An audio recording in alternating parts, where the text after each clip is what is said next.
Hello, welcome to Competitive Cracker. അപ്പോൾ എല്ലാവരും നമ്മുടെ HSC എക്സാമിനൊക്കെ വേണ്ടിയിട്ട് ഇങ്ങനെ നന്നായിട്ട് പഠിച്ചു തുടങ്ങിയിട്ടില്ലെങ്കിൽ വേഗം പഠിക്കാനുള്ള സമയമായിട്ടുണ്ട്. നമ്മുടെ നോട്ടിഫിക്കേഷൻ ടൈമൊക്കെ കഴിഞ്ഞിട്ടുണ്ട്. കുറേ ആളുകളൊക്കെ നിങ്ങളൊക്കെ രജിസ്റ്റർ ചെയ്തിട്ടുണ്ടാവും അല്ലേ? അപ്പോൾ എക്സാം ഇങ്ങനെ വരാനായിട്ട് പോവുകയാണ്. അപ്പോൾ ഇനിയുള്ള സമയം നമ്മളിങ്ങനെ കളിച്ച് നടന്ന് മടി പിടിച്ചൊന്നും കളയാനുള്ള സമയമല്ല, വളരെ നന്നായിട്ട് യൂട്ടിലൈസ് ചെയ്യേണ്ട സമയമാണ്. അപ്പോൾ HSC നമ്മുടെ ഇമ്പോർട്ടൻ്റ് ആയിട്ട് ഹിന്ദിയിൽ നിന്ന് ചോദിക്കുന്ന ഏരിയാസ് ഏതൊക്കെയാണ്, ഓക്കെ, ഏതൊക്കെ ഭാഗത്ത് നിന്നാണ് ചോദിക്കാറുള്ളത്, എങ്ങനെയൊക്കെയുള്ള ചോദ്യങ്ങളാണ് ചോദിക്കാറുള്ളത് എന്നാണ് നമ്മൾ ഇന്നത്തെ ഒരു വീഡിയോയിൽ നോക്കാൻ പോകുന്നത്. അപ്പോൾ എൻ്റെ പേര് ഹരിത. ഇനി നിങ്ങളുടെ കൂടെ കോമ്പറ്റേറ്റീവ് ക്രാക്കറിൻ്റെ കൂടെ നമ്മൾ നന്നായിട്ട് ഹിന്ദി നല്ല രസമായിട്ട് പഠിച്ച് ഹൈസ്കൂൾ ടീച്ചർ ആവുക എന്നുള്ള നിങ്ങളുടെ സ്വപ്നം സാക്ഷാത്കരിക്കാനായിട്ട് ഞാനും ഒരു ഭാഗമായിട്ട് നിങ്ങളുടെ കൂടെ ഉണ്ടായിരിക്കും. അപ്പോൾ നമ്മുടെ HSCയിൽ ഇമ്പോർട്ടൻ്റ് ആയിട്ടുള്ള ഏരിയാസ് ഏതൊക്കെയാണ് നമുക്ക് നോക്കാം. ഓക്കെ, അപ്പോൾ നോക്കിക്കോളൂ. മൊഡ്യൂൾ 1 നമ്മൾ പഠിക്കുന്നത് ഹിസ്റ്ററി ഓഫ് ഹിന്ദി ലിറ്ററേച്ചർ ആണ്. Okay, history of Hindi literature നോക്കിക്കോളൂ. Ancient and medieval period, Raso and Laukik Sahitya, Bhakti movement, Kabir Das, Surdas, Tulsidas, Jayasi, Riti period, Keshavdas, Bihari, Ghananand or Bhushan. Okay, അപ്പോൾ ഓരോ കാലഘട്ടമായിട്ട് നമ്മൾ പഠിക്കുന്നുണ്ട് അല്ലെ. ഹിസ്റ്ററി ഓഫ് ഹിന്ദി ലിറ്ററേച്ചർ, നമ്മുടെ ഹിന്ദി സാഹിത്യത്തിന്റെ ഹിസ്റ്ററി എന്താണ് എന്നുള്ളതാണ് നമ്മൾ പഠിക്കേണ്ടത്. അതിന്റെ കൂടെ ആൻഷ്യന്റ് ആയിട്ടുള്ള നമ്മുടെ ആദ്യകാലം ആധുനികമായിട്ടും എന്തൊക്കെ കാര്യങ്ങൾ നടന്നു, രാസോ സാഹിത്യം എന്താണ്, ലൗകിക് സാഹിത്യം എന്ന് പറഞ്ഞു കഴിഞ്ഞാൽ എന്താണ്, ഭക്തി പ്രസ്ഥാനത്തിൽ എന്തൊക്കെയാണ് വന്നിട്ടുള്ളത്, ആ സമയത്ത് ഉണ്ടായിട്ടുള്ള നമ്മുടെ കബീർ ദാസ്, സൂർദാസ്, തുളസിദാസ്, ജായസി, ഇമ്പോർട്ടൻ്റ് ആയിട്ടുള്ള ആളുകളാണ് അല്ലെ. കബീർ ദാസ് ആണെങ്കിലും സൂർദാസ് ആണെങ്കിലും തുളസിദാസ് ആണെങ്കിലും ജായസി ആണെങ്കിലും നമ്മുടെ ഭക്തി പ്രസ്ഥാനത്തിൽ വളരെ ഇമ്പോർട്ടൻ്റ് ആയിട്ടുള്ള ആളുകളാണ്. അവരുടെ കാവ്യകൃതികൾ ഏതൊക്കെയാണ്, അവരെഴുതിയിട്ടുള്ള രചനകൾ ഏതൊക്കെയാണ്, ഏത് വർഷമാണ് അല്ലെ. ഓരോരുത്തരും പല പല ബുക്കുകൾ എഴുതിയിട്ടുണ്ട്. അതിൽ ഇമ്പോർട്ടൻ്റ് ആയിട്ടുള്ള കൃതികൾ ഏത് വർഷത്തിലാണ് രചിച്ചിട്ടുള്ളത് നമ്മൾ നോക്കണം. അതുപോലെ തന്നെ ഓരോ കൃതിയുടെയും ഉള്ളടക്കം എന്താണ്, ഓക്കെ, എന്താണ് അതിനുള്ളിൽ പറഞ്ഞിട്ടുള്ളത്, അതിൽ എന്താണ് ഉള്ളത് എന്നുള്ള കാര്യങ്ങൾ നമ്മൾ പഠിക്കണം. ഓക്കെ, കൂടെ തന്നെ രീതി പീരീഡ് ആണ്. അപ്പൊ രീതി പീരീഡിൽ എന്തൊക്കെയാ വരുന്നത്, നമ്മുടെ കേശവദാസ് വരും, ബിഹാരി വരും, ഘനാനന്ദ് വരും, ഭൂഷൺ വരും. അവരുടെ ഇമ്പോർട്ടൻറ്റ് കൃതികളും കാര്യങ്ങളും പഠിക്കണം. അപ്പൊ നോക്കിക്കോളൂ, ഹിന്ദി സാഹിത്യക ഇതിഹാസ് നമ്മൾ പഠിച്ചിട്ടുണ്ടായിരിക്കണം. അപ്പൊ നമ്മുടെ മൊഡ്യൂൾ 1 വരുന്നത് ഹിന്ദി സാഹിത്യത്തിന്റെ സാഹിത്യമാണ്, ഇതിഹാസാണ്. ഹിന്ദി സാഹിത്യ ഇതിഹാസിന്റെ ദർശൻ, ഫിലോസഫി എന്താണെന്നുള്ളത് നമ്മൾ പഠിക്കണം. ഹിന്ദി സാഹിത്യക്ക് ഇതിഹാസ ലേഖൻ കി പദ്ധതിയാം, എന്തൊക്കെ ക്രൈറ്റീരിയ വെച്ചിട്ടാണ് ആളുകൾ ഹിന്ദി സാഹിത്യം എഴുതിയിട്ടുള്ളത്, അങ്ങനെയുള്ള കാര്യങ്ങളൊക്കെ നമ്മൾ നോക്കണം. കൂടെ തന്നെ ഹിന്ദി സാഹിത്യക കാൽ വിഭാജൻ ഓർ നാംകരൺ, നമുക്കറിയാം അല്ലെ, ഹിന്ദി സാഹിത്യത്തിനെ നമ്മൾ പല കാലഘട്ടങ്ങളായിട്ട് വിഭജിച്ചിട്ടുണ്ട്. ഓക്കെ, ആദ്യകാലെന്നും ഭക്തികാലെന്നും രീതികാലെന്നും ആധുനിക കാലമെന്നും നമ്മൾ വളരെ നല്ല രീതിയിൽ തരംതിരിച്ച് വെച്ചിട്ടുണ്ട്. അതിൽ തന്നെ പല ആളുകൾക്കും മതഭേദമുണ്ട് നമ്മൾ പഠിച്ചിട്ടുണ്ട് അല്ലെ. പലർക്കും അഭിപ്രായ വ്യത്യാസങ്ങളുണ്ട്, കാലഘട്ടത്തിനെ കുറിച്ച് അഭിപ്രായ വ്യത്യാസങ്ങളുണ്ട്, നാംകരൺ കൊടുത്തിരിക്കുന്ന പേരിനെ കുറിച്ചിട്ട് അഭിപ്രായ വ്യത്യാസങ്ങളുണ്ട്. അപ്പോൾ ഓരോരുത്തരും ഓരോ കാലഘട്ടത്തിന് കൊടുത്തിട്ടുള്ള ആ ഒരു അവധി, ആ ഒരു ടൈം പീരീഡ് ഏതാണ് നമ്മൾ പഠിക്കണം. കൂടെ തന്നെ ഓരോരുത്തരും കൊടുത്തിട്ടുള്ള നാംകരൺ, ഓരോ കാലഘട്ടത്തിനും കൊടുത്തിട്ടുള്ള പേരുകൾ എന്തൊക്കെയാണ് നമ്മൾ പഠിക്കണം. കൂടെ തന്നെ ആദികാൽ की വിശേഷതായി, നമ്മുടെ ഫസ്റ്റ് പീരീഡ് ആണ് ആദികാൽ. അപ്പൊ ആദികാലിന്റെ വിശേഷതകൾ എന്തൊക്കെയാണ് നമ്മൾ പഠിച്ചിട്ടുണ്ടായിരിക്കണം. രാസോ സാഹിത്യം വളരെ ഇമ്പോർട്ടൻ്റ് ആണ്, നമുക്ക് എല്ലാവർക്കും അറിയാം അല്ലെ. ആദ്യകാലം വരുന്ന സമയത്ത് രാസോ സാഹിത്യം എന്ന് പറയുന്നത് വളരെ ഇമ്പോർട്ടൻ്റ് ആണ്. ആ ഒരു ഭാഗം നന്നായിട്ട് പഠിച്ചു വെച്ചിട്ടുണ്ടായിരിക്കണം. ആദ്യകാലീൻ ഹിന്ദി കാ ജൈന സാഹിത്യ, സിദ്ധ ഓർ നാദ സാഹിത്യ, അമീർ ഖുസ്രോ की हिंदी कविता, വിദ്യാപതി ഓർ ഉൻക പദാവലി തഥാ ലൗകിക് സാഹിത്യ, ഭക്തികാൽ. അപ്പൊ എല്ലാ കാര്യങ്ങളും നമ്മൾ പഠിക്കണം. ഓക്കെ, ഇനിയുള്ള സമയം കുറച്ച് സമയമുള്ളൂ അല്ലേ, ഇനി നമുക്ക് 150 ഡേയ്സും കൂടി ഉള്ളൂ. അപ്പൊ ആ ഒരു 150 ഡേയ്സ് എന്ന് പറയുന്നത് വളരെ നല്ല രീതിയിൽ നമ്മൾ യൂട്ടിലൈസ് ചെയ്യുകയാണ് എന്നുണ്ടെങ്കിൽ നമ്മുടെ ഹൈസ്കൂൾ ടീച്ചർ ആവുക എന്നുള്ള നമ്മുടെ ആ ഒരു സ്വപ്നം നമ്മൾ സാക്ഷാത്കരിക്കും. ഓക്കെ, അപ്പൊ എല്ലാവരും ഇനിയുള്ള സമയം മടിയൊന്നും പിടിച്ചിരിക്കാതെ നല്ല രസമായിട്ട് നല്ല ഗംഭീരമായിട്ട് തന്നെ എന്ത് ചെയ്യുക, യൂട്ടിലൈസ് ചെയ്യാം. ഓക്കെ, അപ്പൊ നമ്മൾ ആദ്യകാലിനെ കുറിച്ച് പഠിച്ചിട്ടുണ്ടായിരിക്കണം. കൂടെ തന്നെ നമ്മൾ ഭക്തികാലിനെ കുറിച്ച് നമ്മൾ പഠിക്കണം. ഓക്കെ, ഭക്തികാലിൽ എന്തൊക്കെ സംഭവിക്കുന്നുള്ളത് നോക്കാം. നോക്കൂ, भक्ति आंदोलन के उदय के सामाजिक सांस्कृतिक कारण भक्ति आंदोलन का अखिल भारतीय स्वरूप और उसका अंतर प्रादेशिक वैशिष्ट्य ഭക്തി ആന്തോളനിലെ നമ്മുടെ ആദ്യകാലിൽ നിന്ന് പുതിയൊരു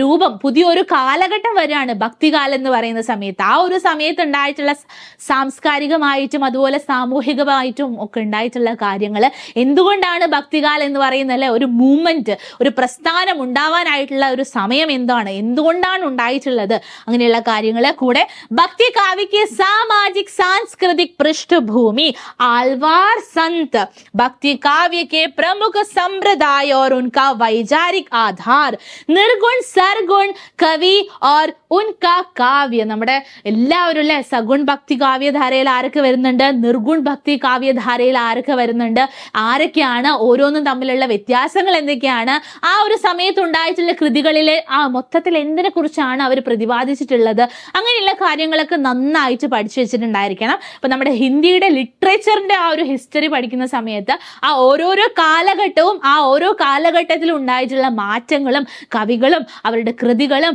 അവ എഴുതപ്പെട്ടിട്ടുള്ള ആ ഒരു വർഷവും കാര്യങ്ങളൊക്കെ നമ്മൾ നന്നായിട്ട് പഠിച്ചു വെച്ചിട്ടുണ്ടായിരിക്കണം. ഓക്കെ, ഇനി നമ്മൾ പറയാൻ പോകുന്നത് രീതികാലാണ്. നമ്മൾ ആദ്യകാലം അതുപോലെ തന്നെ ഭക്തികാലം പഠിച്ചതുപോലെ തന്നെ നമുക്ക് രീതികാലം വളരെ ഇമ്പോർട്ടന്റ് ആയിട്ട് പഠിച്ചു വെക്കേണ്ടതായിട്ടുണ്ട്. സാമാജിക് സാംസ്കൃതിക് പൃഷ്ഠഭൂമി എങ്ങനെയാണല്ലേ ഭക്തികാലം ഇങ്ങനെ നടന്നുകൊണ്ടിരിക്കുന്ന സമയത്ത് എങ്ങനെയാണ് രീതികാലം ഉണ്ടായിട്ടുള്ളത്, അതിന്റെ സാമൂഹികപരവും സാംസ്കാരികപരവുമായിട്ടുള്ള അടിസ്ഥാനം എന്താണ്, രീതികാൽക്ക് പ്രമുഖ പ്രവർത്തിയാം, എന്തൊക്കെ പ്രവർത്തികളാണ് അവിടെ നടന്നിട്ടുള്ളത്, രീതിബദ്ധ രീതി സിദ്ധ രീതി മുക്ത കാവ്യക്ക് അല്ലെ, നമ്മൾ മൂന്നായിട്ട് ഡിഫറെന്റ് ആയിട്ട് തരംതിരിച്ചിട്ടുണ്ട്. എങ്ങനെയാണ് രീതിബദ്ധ രീതി സിദ്ധ രീതി മുക്ത, അങ്ങനെ ഈ മൂന്നെണ്ണത്തിലും വരുന്ന കവികൾ ആരൊക്കെയാണ്, അവരുടെ രചനകൾ ഏതൊക്കെയാണ് എന്നുള്ള കാര്യങ്ങളൊക്കെ നമ്മൾ പഠിച്ചിട്ടുണ്ടായിരിക്കണം. രീതികാൽക്ക് പ്രമുഖ കവി ഓർ ഉൻകാ കാവ്യ, രീതികാലത്തിലെ പ്രമുഖമായിട്ടുള്ള കവികൾ ആരൊക്കെയാണ്, അവരുടെ രചനകൾ ഏതൊക്കെയാണ് എന്നുള്ളതും നമ്മൾ നന്നായിട്ട് തന്നെ പഠിച്ചു വെച്ചിട്ടുണ്ടായിരിക്കണം. ഓക്കെ, അപ്പൊ നമ്മൾ രീതികാലം വരെ നമ്മൾ പഠിച്ചു കഴിഞ്ഞു. ഇനി നമ്മൾ രണ്ടാമതായിട്ട് നമ്മൾ അടുത്ത മൊഡ്യൂളിലേക്കാണല്ലേ വരുന്നത്. അപ്പൊ നമ്മുടെ ഫസ്റ്റ് മൊഡ്യൂളിൽ നമ്മൾ ആദ്യകാൽ, ഭക്തികാൽ, രീതികാൽ, കൂടെ തന്നെ ആധുനിക കാലിലും ഉണ്ടാവുന്ന കുറച്ച് കാര്യങ്ങളൊക്കെ നമ്മൾ നന്നായിട്ട് പഠിച്ചു വെച്ചിട്ടുണ്ടായിരിക്കണം. അടുത്തതായിട്ട് നോക്കിക്കോളൂ, development of Hindi literature in recent period.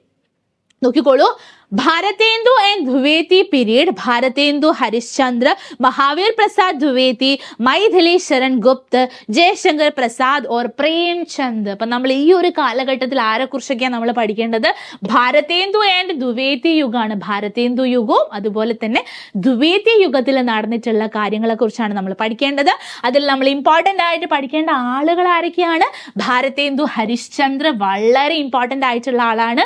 ഒരു യുഗത്തിന് തന്നെ പേര് എന്നുണ്ടെങ്കിൽ അദ്ദേഹം ചെയ്തിട്ടുള്ള കോൺട്രിബ്യൂഷൻസ് അല്ലെ, അദ്ദേഹത്തിന്റെ സംഭാവനകൾ എന്തൊക്കെയാണ് നമ്മൾ ചിന്തിച്ചാൽ തന്നെ അറിയാം. നോക്കിക്കോളൂ, അപ്പൊ ഭാരതേന്ദു ഹരിശ്ചന്ദ്ര, മഹാവീർ പ്രസാദ് ദ്വിവേദി, മൈഥിലി ശരൺ ഗുപ്ത, ജയശങ്കർ പ്രസാദ് ഓർ പ്രേംചന്ദ്, ഇത്രയും ആളുകള് നമ്മൾ വളരെ ഇമ്പോർട്ടന്റ് ആയിട്ട് ഹിന്ദിയിൽ പഠിച്ചു വെക്കേണ്ടതാണ്. ഹിന്ദി എന്ന് പറഞ്ഞൊരു ഭാഷ നമ്മൾ പഠിക്കുന്നുണ്ടെങ്കിൽ ഇവരാരും നമ്മൾ വിട്ടുപോകാൻ പാടില്ല. ആരൊക്കെയാണ്, ഭാരതേന്ദു ഹരിശ്ചന്ദ്ര, മഹാവീർ പ്രസാദ് ദ്വിവേദി, മൈഥിലി ശരൺ ഗുപ്ത, ജയശങ്കർ പ്രസാദ് ഓർ പ്രേംചന്ദ്. ഓക്കെ, അപ്പൊ ഇത്രയും ആളുകളെ കുറിച്ച് നമ്മൾ എന്തായാലും പഠിച്ചു വെച്ചിട്ടുണ്ടായിരിക്കണം. നോക്കിക്കോളൂ, ആധുനിക കാലഘട്ടത്തിൽ വരുന്ന ആളുകളൊക്കെയാണ്. നോക്കിക്കോളൂ, ഹിന്ദി കാവ്യ ഗദ്യ കാ ഉദ്ഭവ് ഓർ വികാസ്, भारतेंदु पूर्व हिंदी घर, 1857 की क्रांति और सांस्कृतिक पुनर्जागरण, भारतेंदु और उनका युग, पत्रकारिता का आरंभ और 19वीं शताब्दी की हिंदी पत्रकारिता, ആധുനികത की അവധാരണ. അപ്പൊ ഇത്രയും കാലം നമ്മൾ ആദ്യകാലാണെങ്കിലും ഭക്തികാലാണെങ്കിലും രീതികാലാണെങ്കിലും അതിനുശേഷം നമ്മുടെ ആധുനിക കാലഘട്ടത്തിലേക്ക് വരുന്ന സമയത്ത് അല്ലെ, ആധുനിക കാലിലേക്ക് വരുന്ന സമയത്ത് ഈ പത്രകാരിത, നമ്മുടെ ജേർണലിസം എന്നൊക്കെ പറയുന്ന ഒരുപാട് മാഗസിൻസും ഒരുപാട് പത്രങ്ങളൊക്കെ ഉണ്ടാക്കപ്പെട്ടിട്ടൊക്കെയുള്ള ഒരു കാലഘട്ടമാണ്. അതിനൊക്കെ വളരെയധികം കാര്യങ്ങൾ ചെയ്തിട്ടുള്ള ആളാണ് നമ്മുടെ ഭാരതേന്ദു ഹരിശ്ചന്ദ്ര ചന്ദ്ര എന്ന് പറയുന്നത്. അതുകൊണ്ട് തന്നെയാണ് ആധുനിക കാലഘട്ടത്തിൽ നമ്മൾ ഫസ്റ്റ് പീരീഡ് എന്ന് പറയുന്നത് ഭാരതേന്ദു യുഗം എന്ന് പറയുന്നത് അല്ലെ. അപ്പൊ അദ്ദേഹത്തിന്റെ യുഗത്തിൽ നടന്നിട്ടുള്ള കാര്യങ്ങൾ, എന്തൊക്കെ സംഭാവനകളാണ് ഹിന്ദി സാഹിത്യത്തിന് വേണ്ടിയിട്ട് അദ്ദേഹം നൽകിയിട്ടുള്ളത്, അദ്ദേഹത്തിന്റെ പ്രമുഖമായിട്ടുള്ള രചനകൾ ഏതൊക്കെയാണ്, അദ്ദേഹം പത്രകാരിത അല്ലെ, നമ്മുടെ ഹിന്ദി പത്രകാരിതയിൽ അദ്ദേഹം നൽകിയിട്ടുള്ള കോൺട്രിബ്യൂഷൻസ് എന്തൊക്കെയാണ് എന്നുള്ള കാര്യങ്ങളൊക്കെ നമ്മൾ നന്നായിട്ട് പഠിച്ചു വെച്ചിട്ടുണ്ടായിരിക്കണം.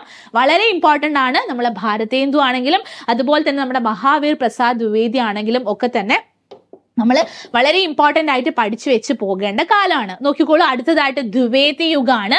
മഹാവീർ പ്രസാദ് ദ്വിവേദി और उनका युग हिंदी नव जागरण और सरस्वती राष्ट्रीय काव्य धारा के प्रमुख कवि स्वच्छंदतावाद और उसके प्रमुख कवि.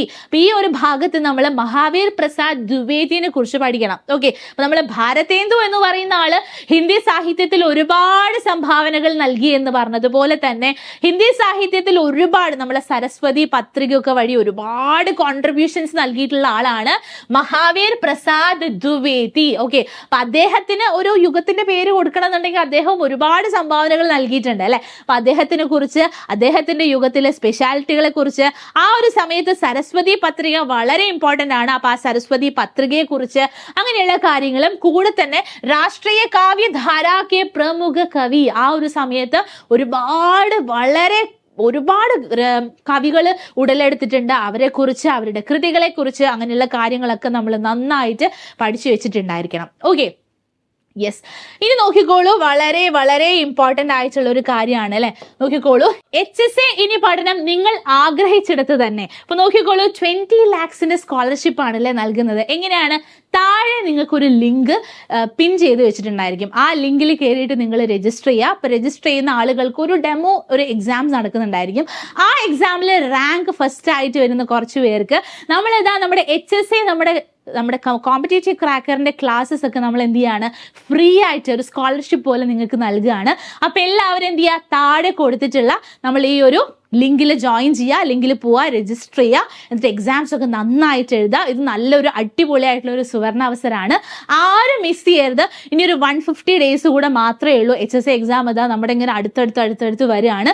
പിന്നെയുള്ള സമയം ആരും എന്ത് ചെയ്യരുത്, മടി പിടിച്ചിരിക്കരുത്, വെറുതെ വേസ്റ്റ് ചെയ്ത് കളയരുത്. അപ്പൊ നമ്മുടെ കോമ്പറ്റേറ്റീവ് ക്രാക്കറിന്റെ കൂടെ നല്ല രീതിയിൽ പഠിച്ച് ഹൈസ്കൂൾ ടീച്ചർ ആവുക എന്നുള്ളത് നിങ്ങളുടെ ഒരു സ്വപ്നമാണ് എന്നുണ്ടെങ്കിൽ ആ സ്വപ്നം സാക്ഷാത്കരിക്കാനായിട്ടാണ് നമ്മൾ വന്നിട്ടുള്ളത്. അപ്പൊ നമുക്ക് നല്ല രീതിയിൽ ഒരുമിച്ച് നല്ല ഗംഭീരമായിട്ട് പഠിക്കാം. അപ്പൊ വേഗം തന്നെ ഈ സമയം കളയരുത്, വേഗം തന്നെ പോവുക, താഴെ കൊടുത്തിട്ടുള്ള ലിങ്കിൽ ജോയിൻ ചെയ്യുക, രജിസ്റ്റർ ചെയ്യുക. എക്സാം നമ്മൾ അടുത്ത മാസം നിങ്ങൾക്ക് നടത്തുന്നതാണ്. Okay, ready?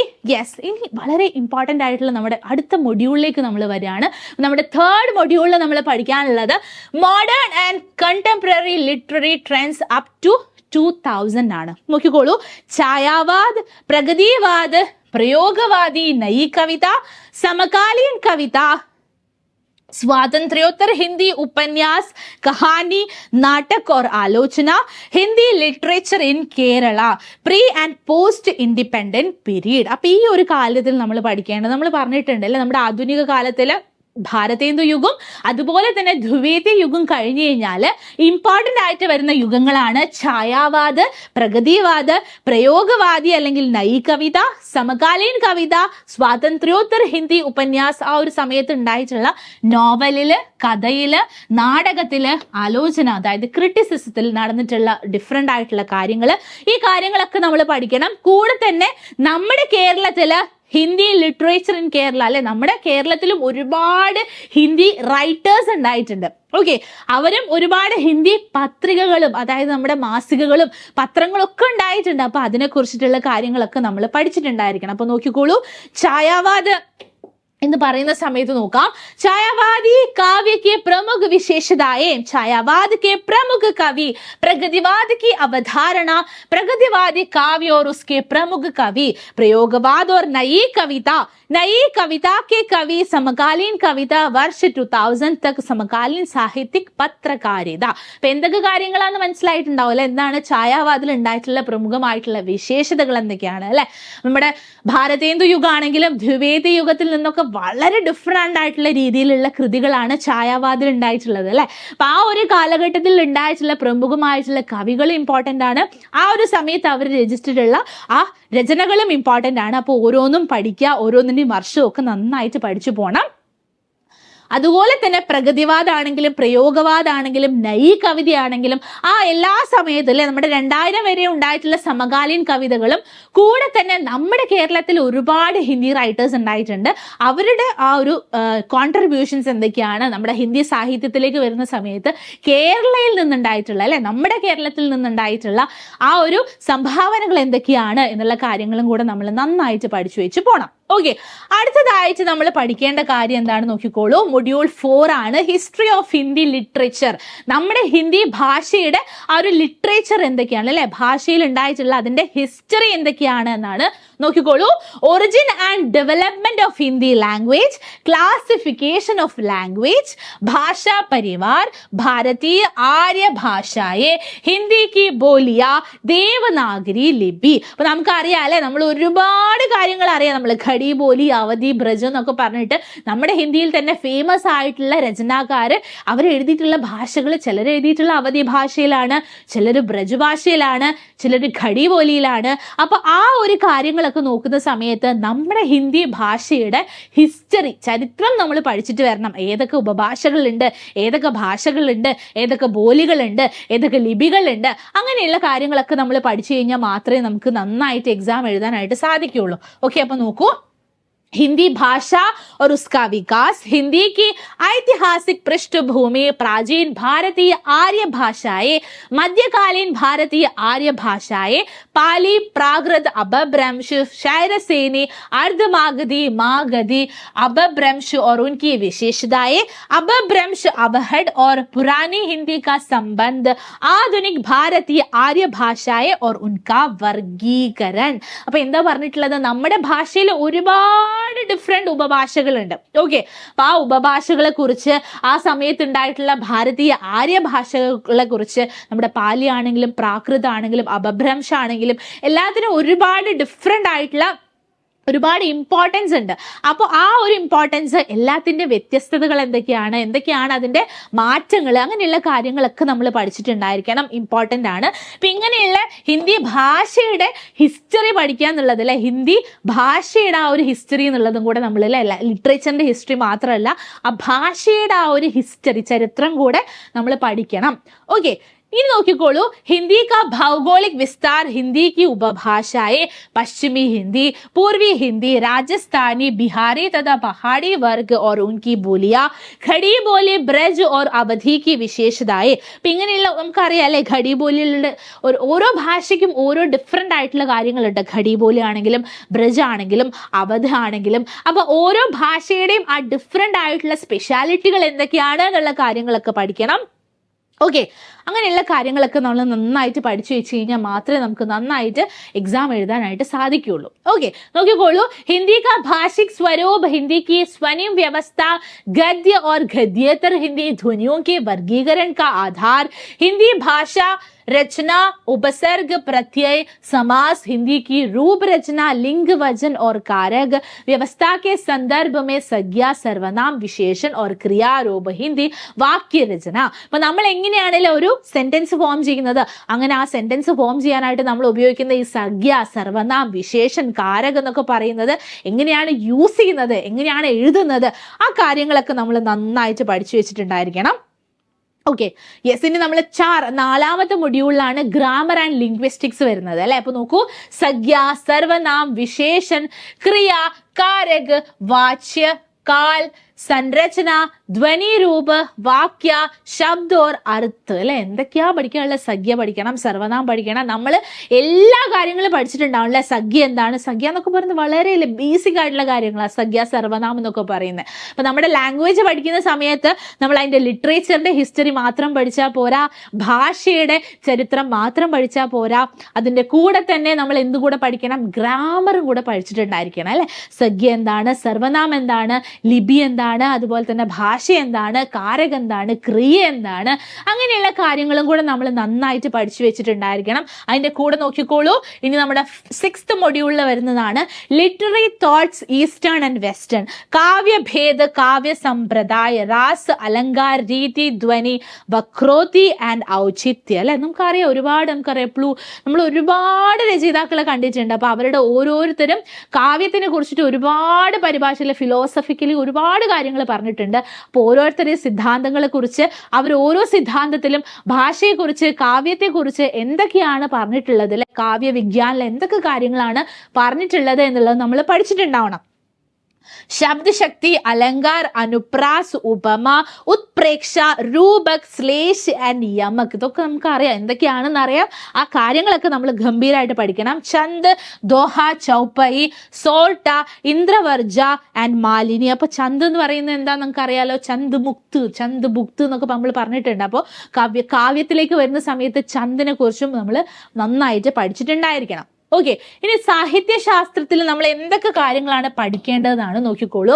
കാവ്യക്ക് ലക്ഷൻ, കാവ്യ ഹേതു ഓർ കാവ്യ പ്രയോജൻ. കാവ്യക്ക് ലക്ഷൻ, കാവ്യത്തിന്റെ ലക്ഷ്യം എന്താണ്, കാവ്യ ഹേതു എന്താണ്, കാവ്യ പ്രയോജനം എന്താണെന്ന് പഠിക്കണം. അതിൽ തന്നെ പ്രേമുഷ് സമ്പ്രദായ और सिद्धांत रस, अलंकार, രീതി, ധ്വനി, വക്രോക്തി और ഔചിത്യം. അല്ലെ, നമുക്കറിയാം ഒരുപാട് സമ്പ്രദായങ്ങളുണ്ട് അല്ലെ നമ്മുടെ കാവ്യശാസ്ത്രം എടുക്കുന്ന സമയത്ത്. അതിൽ വരുന്ന ഓരോ സമ്പ്രദായങ്ങളെ കുറിച്ചും, അലങ്കാര സമ്പ്രദായ, രീതി, ധ്വനി, വക്രോത്തി സമ്പ്രദായം, ഓരോന്നിനെ കുറിച്ച് നമ്മൾ നന്നായിട്ട് പഠിച്ചിട്ടുണ്ടായിരിക്കണം. രസനിഷ്പത്തി, സാധാരണീകരണം. അല്ലെ, നമുക്കറിയാം ഒരുപാട് കാര്യങ്ങൾ, ഇപ്പൊ ഭരതമുനി പറഞ്ഞ കാര്യങ്ങളാണെങ്കിലും അങ്ങനെ പല ആളുകൾ, ഒരുപാട് ആളുകൾ വ്യത്യസ്തമായിട്ടുള്ള പല രീതിയിലുള്ള കാര്യങ്ങൾ പറഞ്ഞിട്ടുണ്ട്. അതിനെക്കുറിച്ച് പറയണം. ശബ്ദശക്തി, കാവ്യ ഗുണ, കാവ്യ ദോഷ്, പ്ലേറ്റോ കെ കാവ്യ സിദ്ധാന്ത്, ആർസ്തു അനുകरण സിദ്ധാന്ത്. അല്ലെ, ആർസുവിന്റെ അനുകरण സിദ്ധാന്തത്തിനെ കുറിച്ച് അറിയാം. ത്രാസി വിവേചൻ സിദ്ധാന്ത്, वर्ड्सवर्थ का काव्य भाषा सिद्धांत, कॉलरिज कल्पना और फैंटेसी, टी.एस. इलियट निर्वैयक्तिकता का सिद्धांत, परंपरा की अवधारणा, आई.एच. रिचर्ड्स मूल्य सिद्धांत, संप्रेक्षण सिद्धांत तथा काव्य भाषा सिद्धांत, रूसी रूपवाद, नई समीक्षा, मिथक, ഫാന്റസി, കൽപ്പന, പ്രതീക, ബിംബം. ഒരുപാട് കാര്യങ്ങൾ. ചില വാക്കുകളൊക്കെ കേൾക്കുന്ന സമയത്ത് ചിലരൊക്കെ ഒന്ന് പേടിച്ചു പോലെ, അറിയാത്ത ആളുകളൊക്കെ ഉണ്ടെങ്കിൽ പേടിച്ചൊക്കെ പോകും. പക്ഷെ അങ്ങനെ പേടിക്കൊന്നും വേണ്ട, നമുക്ക് നല്ല രസമായിട്ട് പഠിക്കാൻ പറ്റുന്ന ഭയങ്കര ഇമ്പോർട്ടൻ്റ് ആയിട്ടുള്ള ഒരുപാട് ഭാഗങ്ങൾ വരുന്ന ഒരു കാര്യമാണ് കേട്ടോ. അപ്പോൾ HSC എക്സാമിന് നമ്മൾ പഠിക്കുന്ന സമയത്ത് നമ്മൾ കുറച്ചും കൂടി ഡീപ്പായിട്ടൊക്കെ പോയി പഠിക്കേണ്ടതായിട്ട് വരും. ഇപ്പോൾ നമുക്ക് ഒരുപാട് സമയമുണ്ട് അല്ലേ, 150 days ഉണ്ട്. അപ്പം നമ്മുടെ കോമ്പറ്റേറ്റീവ് ക്രാക്കറിൻ്റെ കൂടെ നിങ്ങൾ ഒരുമിച്ച് പഠിക്കുകയാണെന്നുണ്ടെങ്കിൽ നല്ല ഈസി ആയിട്ട്, ഞങ്ങളെ കൂടെ തന്നെ പഠിക്കുകയാണെന്നുണ്ടെങ്കിൽ നമുക്ക് നല്ല രസമായിട്ട് ഒരുമിച്ച് തന്നെ പഠിച്ചു പോകാൻ പറ്റുന്ന അത്രയും കാര്യങ്ങൾ മാത്രമേ ഉള്ളൂ. ഓക്കെ, അപ്പൊ ഇതിനെക്കുറിച്ച് ആലോചിച്ച് ഇങ്ങനെ ടെൻഷൻ അടിക്കേണ്ട ഒന്നും ആവശ്യമില്ല. ഓക്കെ, ഇനി നമ്മുടെ 7th മൊഡ്യൂളിൽ വരുന്നതാണ് ഫങ്ഷണൽ ഹിന്ദി ആൻഡ് ജേർണലിസം. നോക്കിക്കോളൂ, ഹിന്ദി ആസ് രാഷ്ട്രഭാഷ, രാജഭാഷ, സമ്പർക്ക് ഭാഷ, സഞ്ചാർ ഭാഷ, പാരിഭാഷിക് ശബ്ദാവലി. അല്ലെ, പാരിഭാഷിക് ശബ്ദാവലി എന്നൊക്കെ പറഞ്ഞു കഴിഞ്ഞാൽ അറിയാലോ, നമുക്ക് അങ്ങനത്തെ ടെക്നിക്കൽ ടേംസ് ഒക്കെ ഉണ്ട്. കുറച്ച് ടെക്നിക്കൽ ടേംസ് ഒക്കെ പഠിച്ചു വെക്കുക. അതുപോലെ തന്നെ media Lekhan, print and electronic media. അപ്പൊ എന്തൊക്കെ കാര്യങ്ങളാണ് നമ്മൾ പഠിക്കേണ്ടത്? ഹിന്ദി രാഷ്ട്രഭാഷയായത്, രാജഭാഷയായത്. ഒരു ഭാഷ എന്ന് പറയുന്നത് നമ്മൾ കമ്മ്യൂണിക്കേറ്റ് ചെയ്യണം അല്ലെ, കമ്മ്യൂണിക്കേറ്റ് ചെയ്യാനാണ്, നമുക്ക് നമ്മുടെ ആശയവിനിമയം നടത്താൻ വേണ്ടിയിട്ടാണ് നമ്മൾ ഭാഷ ഉപയോഗിക്കുന്നത്. ഇവിടെ ഹിന്ദി എന്ന് പറയുന്നത് ഒരു ഭാഷ, സമ്പർക്ക ഭാഷയാണ്. നമ്മൾ കമ്മ്യൂണിക്കേറ്റ് ചെയ്യാൻ കമ്മ്യൂണിക്കേഷൻ ലാംഗ്വേജ് ആണ്, അതിൻ്റെ കൂടെ ഒഫീഷ്യൽ ലാംഗ്വേജ് ആണ്, അത് സ്റ്റേറ്റ് ലാംഗ്വേജ് ആണെന്നൊക്കെ നമ്മൾ പഠിച്ചിട്ടുണ്ട്. അപ്പോൾ ഓരോന്നിനെ കുറിച്ചും നമ്മൾ നന്നായിട്ട് പഠിച്ചിട്ടുണ്ടാവണം. കൂടെ തന്നെ പാരിഭാഷിക് ശബ്ദാവലി നമ്മൾ എന്തായാലും പഠിക്കണം. നിങ്ങൾക്ക് അറിയാമല്ലേ, ടെക്നിക്കൽ ടേംസ് വളരെ ഇമ്പോർട്ടൻ്റ് ആണ്. അത് നമുക്ക് സ്വന്തമായിട്ട് പഠിച്ച് നമുക്ക് ഇങ്ങോട്ട് എഴുതാനൊന്നും പറ്റില്ല. അപ്പോൾ നന്നായിട്ട് നമ്മളെ കുറച്ച് ടെക്നിക്കൽ ടേംസ് ഒക്കെ നന്നായിട്ട് പഠിച്ചു വയ്ക്കുക. അതും നിങ്ങൾക്ക് എക്സാമിന് വളരെ ഇമ്പോർട്ടൻ്റ് ആയിട്ട് ചോദിക്കാൻ സാധ്യതയുള്ളതാണ്. വളരെ ഈസി ആയിട്ട് നമുക്ക് പഠിക്കാനും അതുപോലെ തന്നെ മാർക്ക് സ്കോർ ചെയ്യാനും പറ്റുന്ന ചോദ്യങ്ങളാണ് ഈ പാരിഭാഷിക് ശബ്ദാവലി ആണെങ്കിലും അതുപോലെ തന്നെ ഈ ഫങ്ഷണൽ ഹിന്ദി, നമ്മുടെ ഫങ്ഷണൽ ഹിന്ദി ആൻഡ് ജേർണലിസം എന്ന് പറയുന്ന പേപ്പറിൽ വരുന്ന കാര്യങ്ങൾ വളരെ ടെക്നിക്കൽ ആയിട്ടുള്ള കാര്യങ്ങൾ. അപ്പം നല്ല രസമായിട്ട് പഠിച്ച് നമുക്ക് അറേഞ്ച് ചെയ്ത് നമ്മുടെ മൈൻഡിൽ നമ്മുടെ ബുദ്ധിയിലൊക്കെ എടുത്തു വെക്കാൻ പറ്റും. ഓക്കെ, അപ്പം ഇങ്ങനെയുള്ള കാര്യങ്ങൾ നന്നായിട്ട് പഠിച്ചിട്ടുണ്ടായിരിക്കണം. ആൻഡ് നമ്മുടെ 8th മൊഡ്യൂളിൽ വരുന്നതാണ് മെത്തഡോളജി ഇൻ ടീച്ചിങ് ഹിന്ദി. നോക്കിക്കോളൂ, multi lingualism in India, 3 language formula, 4-fold language skills, principles, maxims, methods and strategies of teaching Hindi, Bloom's objective-based teaching and its revised form, learning theories of Noam Chomsky, Pigman, evolution, different types of qualities of test, scope of information technology and Hindi. അപ്പൊ നമ്മുടെ ഹിന്ദിയിലെ methodology and teaching ഹിന്ദിയിൽ നമ്മൾ Hindi teach ചെയ്യുന്ന സമയത്ത് നമ്മൾ അറിഞ്ഞിരിക്കേണ്ട കുറച്ച് കാര്യങ്ങളൊക്കെ ഉണ്ട് അല്ലെ. ആ കാര്യങ്ങളൊക്കെയാണ് നമ്മുടെ മെത്തഡോളജി ആൻഡ് ടീച്ചിങ് ഹിന്ദിയിൽ വരുന്നത്. ഓക്കെ, അപ്പൊ ഈ കാര്യങ്ങളും നമ്മൾ നല്ല രസമായിട്ട് പഠിച്ചു വെക്കണം. ഇത്രയും കാര്യങ്ങൾ നല്ല രസമായിട്ടൊക്കെ പഠിച്ചു വെക്കുകയാണെന്നുണ്ടെങ്കിൽ HSA ഹിന്ദിയിൽ നമ്മുടെ ഹൈസ്കൂൾ ടീച്ചർ ആവുക എന്ന് പറയുന്ന നമ്മുടെ ആ ഒരു സ്വപ്നം സാക്ഷാത്കരിക്കാൻ വളരെ ഈസിയാണ് അല്ലെ. അപ്പൊ ഇത്രയും കാര്യങ്ങളാണ് നമ്മൾ വളരെ ഇമ്പോർട്ടന്റ് ആയിട്ട് HSAക്ക് പഠിച്ചു വെക്കേണ്ടത്. ഇനി നോക്കിക്കോളൂ, HSA കൊടിയേറ്റം 150 ഡേ ചാലഞ്ച് CC നിങ്ങളെ ടീച്ചർ ആക്കും. ഓക്കെ, അപ്പൊ നമ്മുടെ CC നമ്മുടെ കോമ്പറ്റേറ്റീവ് ക്രാക്കർ നിങ്ങളുടെ മുന്നിൽ വന്നിരിക്കുകയാണല്ലോ. ഇനി 150 ഡേയ്സ് മാത്രമേ ഉള്ളൂ. ചെറിയ കാലമല്ല, വലിയ കാലമാണെന്ന് പറയുന്നത്. 150 ഡേയ്സ് കുറച്ച് വലിയ പീരീഡ് തന്നെയാണ്. പക്ഷേ വളരെ വളരെ ലക്ഷ്യത്തോടു കൂടി അല്ലേ നല്ല രീതിയിൽ നിന്ന് നമ്മുടെ കോമ്പറ്റേറ്റീവ് ക്രാക്കറിന്റെ കൂടെ പഠിക്കുകയാണ് എന്നുണ്ടെങ്കിൽ HSA നമ്മുടെ ഹൈസ്കൂൾ ടീച്ചർ ആവുക എന്നുള്ള നിങ്ങളുടെ സ്വപ്നം അത് എന്തായാലും സാക്ഷാത്കരിക്കപ്പെടും. ഇനിയുള്ള 150 ഡേയ്സ് നിങ്ങൾ മടി പിടിച്ചിരിക്കരുത്. നമ്മൾ CCയുടെ കൂടെ നമ്മുടെ കോമ്പറ്റേറ്റീവ് ക്രാക്കറിന്റെ കൂടെ നല്ല ഗംഭീരമായിട്ട് നമ്മുടെ കൂടെ പഠിക്കുകയാണ് എന്നുണ്ടെങ്കിൽ നമുക്ക് HSA ക്രാക്ക് ചെയ്യാം. നല്ല അടിപൊളിയായിട്ട് നമ്മുടെ മുന്നോട്ടുള്ള ജീവിതവും നമുക്ക് കൊണ്ടുപോകാനായിട്ട് സാധിക്കും. ഓക്കെ, അപ്പൊ ഇതുപോലെ തന്നെ നമ്മളെല്ലാവരും എന്ത് ചെയ്യുക, നമ്മളെ സബ്സ്ക്രൈബ് ചെയ്യുക, നമ്മുടെ ചാനൽ സബ്സ്ക്രൈബ് ചെയ്യുക, ഷെയർ ചെയ്യുക, അതുപോലെ തന്നെ ലൈക്കും കൂടെ ചെയ്യാം. ഓക്കെ, അപ്പൊ ഇത്രയും കാര്യങ്ങളാണ് നമ്മൾ ഇന്നത്തെ ഒരു ക്ലാസ്സിൽ നമ്മൾ പറയുന്നത്. നമ്മുടെ HSA ഹിന്ദിയിൽ വളരെ ഇമ്പോർട്ടൻ്റ് ആയിട്ട് ചോദിക്കാൻ സാധ്യതയുള്ള ഭാഗങ്ങൾ, ആ ഭാഗങ്ങളിൽ എന്തൊക്കെ കാര്യങ്ങളാണ് പഠിക്കേണ്ടത് എന്നുള്ള കാര്യങ്ങൾ നമ്മൾ പഠിച്ചിട്ടുണ്ട്. അപ്പം ഇനിയും ഇതുപോലെയുള്ള വീഡിയോസ് ഒക്കെ ആയിട്ട് നമുക്ക് വീണ്ടും കാണാം. അപ്പം എല്ലാവർക്കും thank you so much. By.